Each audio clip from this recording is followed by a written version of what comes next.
I know this is loud. I know it's dominating everybody's thoughts, but honestly, it really doesn't matter. Egypt hates the Palestinians as much, if not more, than the Israelis, so they're not a factor in the strategic equation. Jordan is a satellite state, so they're not a factor. Syria's in civil war, so they're not a factor. You've got Hezbollah running around in Lebanon, but they're part of the government and they don't have an army. So they're, aside from cooking off some rockets, they are not a factor. Iran has the possibility, theoretically, of launching some long-range missiles, which without guidance at Israel. But honestly, that doesn't change the strategic picture in Gaza at all. One of the things that the markets discovered in the aftermath of the 9/11 assault is that Palestine and Israel really don't matter to any market whatsoever unless another country decides to make it matter. So back in 1973, the Saudis made it matter and they created OPEC. But OPEC stopped being a factor in the Israeli issues as far back as 1988. And we haven't had a single move from Saudi Arabia since then. It's been decades. And if you remember that the conversation between Riyadh and Jerusalem, as little as 3 weeks ago, was how to manage normalization. The question here is whether or not what's going on in Gaza is going to derail that process or not. But no one in Saudi is talking about going back to the 70s when they actually put money on the line to affect this issue on a broader scale. So there is no market, there is no commodity in the world that starts in, ends in, or transits Israel and Palestine. This is a teapot. It's a loud one. It's horrific, but it doesn't have a market impact. Yeah, one of the things I think we're going to see over the next couple of months is the Europeans are going to do their damnedest to destroy social media as a method for propagating misinformation. And here in the United States, we might learn something from that process. They've basically already given cease and desist letters to everybody. They already have the law in place, and we're looking at perhaps in as soon as a few days, 6% of their global revenues being levied as a fine. This is going to get interesting. Just I don't think for the reasons you're indicating at the moment. So under well, you have to go way back to Jimmy Carter. Jimmy Carter brokered the original peace deal from between the most powerful of the Arab states, Egypt and Israel, back in the 70s. Since then, Egypt has kind of been persona non grata until the Trump administration. And there, with the Abraham Accords, the Moroccans and the Emiratis kind of joined the party. And the discussion in Saudi Arabia is whether we should go now. Now, Saudi Arabia has one of the larger populations. It is the largest economy and obviously a major player in oil markets, so the most geopolitically significant of the Arab states. And if they were to join, that would give ample cover for every other Arab state to follow suit. And you'd basically have the entire Sunni Arab world in lockstep, opposing Iran in all things. And at that point, it doesn't really matter what the United States does because this region is more or less taken care of from a strategic point of view. The problem, Riyadh, is that there is a disagreement on the Palestinian topic. The older generation, including the King Salman, are pro Palestinian and they see to a certain degree any talks with Israel as a degree of betrayal. And so, if there is going to be a deal, they want to make sure that something that is more than merely platitudes is granted to the Palestinians, whether it's self rule, expansion of the territory they can control, Israelis out of the West Bank, whatever it happens to be. They're pretty flexible on what it looks like as long as it's real. The younger generation, including the crown prince, Mohammed bin Salman, who arguably is already running the country on a day-to-day basis. Basically, think of the king as CEO and MBS as COO. He couldn't care less about the Palestinians. He honestly, kind of like the Egyptians, he just wishes they would go away and cease being a factor. And so you've got a debate between these two generations over what Saudi policy towards Israel will be. All of them would like the intelligence, the military, the economic cooperation that would come from a partnership with the Israelis. But the older faction wants the Palestinians to be part of the package. We're going to find out within a month as to which faction here has the upper hand in foreign affairs, and that will tell us which faction has the upper hand in all things Saudi Arabian, because this is one of those core threads at the heart of what makes a country a country. And it's generational. We know over time where it's going to go. We just don't know if now is the time that everything flips. And if it does, We have a very new Middle East, and the optics of this conflict in Gaza will change overnight based on what the Saudis do.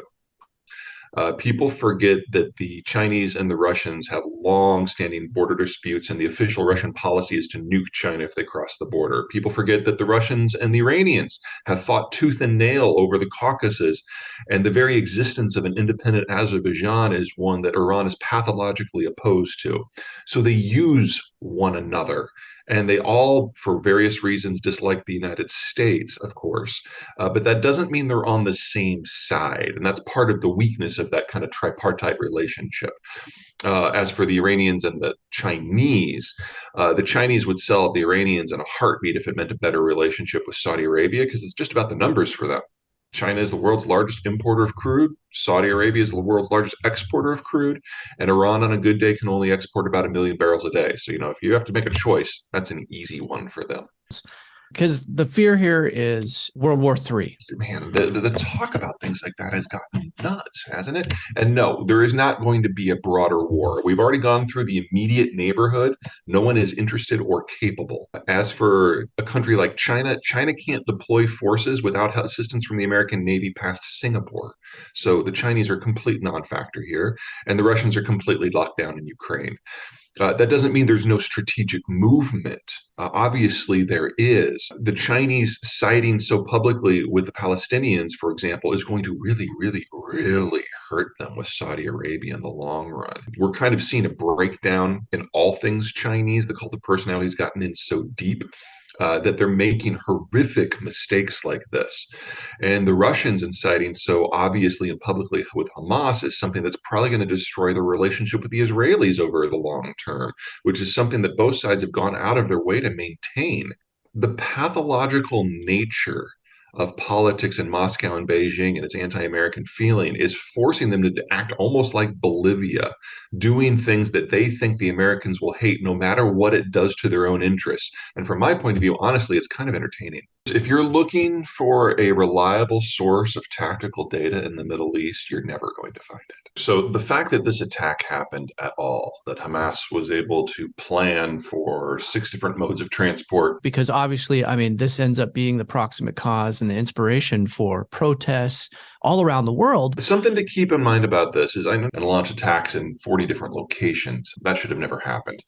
The Israeli intelligence services, this is the number one thing they watch, and it's right on their border. So to think that they've failed that completely indicates that their operational intelligence on Hamas is quite limited. And that means when it comes to going after the perpetrators, the only way for them to get the information they need is to go into Gaza and go in hard. And that means house to house fighting through a zone with 2.5 million, 2.3 million people over a territory that's about twice the size of the District of Columbia. That's not a program that'll be done in 3 weeks or 3 months. This is probably something that's going to be keeping them busy for at least a couple of years. And since this is a zone that imports over 90% of their food and their energy, and everyone lives in industrial lifestyle, I mean, there's no agriculture here. The human suffering is going to be immense, and there's nowhere for the Palestinians to go. The only other proximate country is Egypt, and people forget that Egypt controlled the Gaza from 1949 until 1973, and they hated it. The only people out there who like the Palestinians less than the Israelis are the Egyptians. And that's the only other option. I mean, getting people in and out of this zone, there's a freaking book in the Bible about how hard it is. So the human catastrophe that will unfold over the next several months is going to be one for the record books. Obviously, they were spread pretty thin. Well, I mean, that's the thing. They weren't. The staff was in place. The signals intelligence was in place. Every cell phone, every text message that goes through Gaza goes through an Israeli cell tower. This should not have happened. This isn't just an issue of dropping the ball. This is a root and branch breakdown. Hostage situation for the Israelis is not a major problem. That's a major problem for everyone else. The Israelis have made it very clear over and over and over for decades that if there are hostages involved, they will not affect their operational or tactical planning one bit. That's one of the reasons why Israeli hostages, as a rule, are not taken, because the Israelis don't let that affect their planning. The Israelis can only work with the information they have at the time. And they've decided that Hamas parent organization, while maybe not directly responsible for what's going on, just needs to be destroyed now. Hamas has dozens, if not hundreds, of factions, and the Israelis are going to go in and take out them all.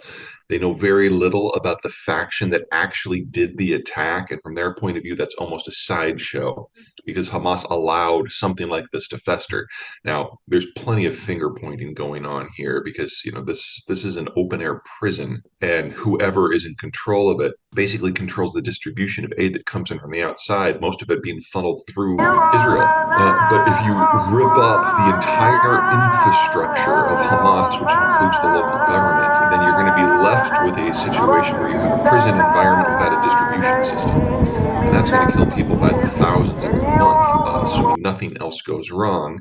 And then when you're done, you have the choice between staying as an occupying authority, which the Israelis have no interest in doing, or leaving and just letting the next Hamas organically form. I mean, there's no win here. I think there's only one reason, and they would like to not kill 500,000 people as part of the process. And so they're trying to gather information on targets. That's my best guess. And that kind of fits the facts. You could also make the argument, which I think is much lower in their criteria, is that doing the ground invasion while Biden had his feet on the ground in the country was probably not a smart move. But I don't think they were ready.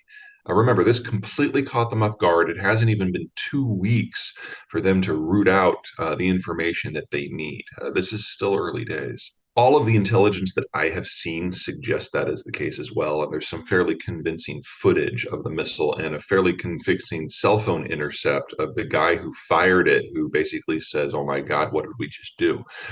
I mean, people who have staked out part of their identity based on the Israeli-Palestinian conflict, they've already assigned blame wherever they think it's appropriate, and that's not going to change the facts on the ground for the Israelis.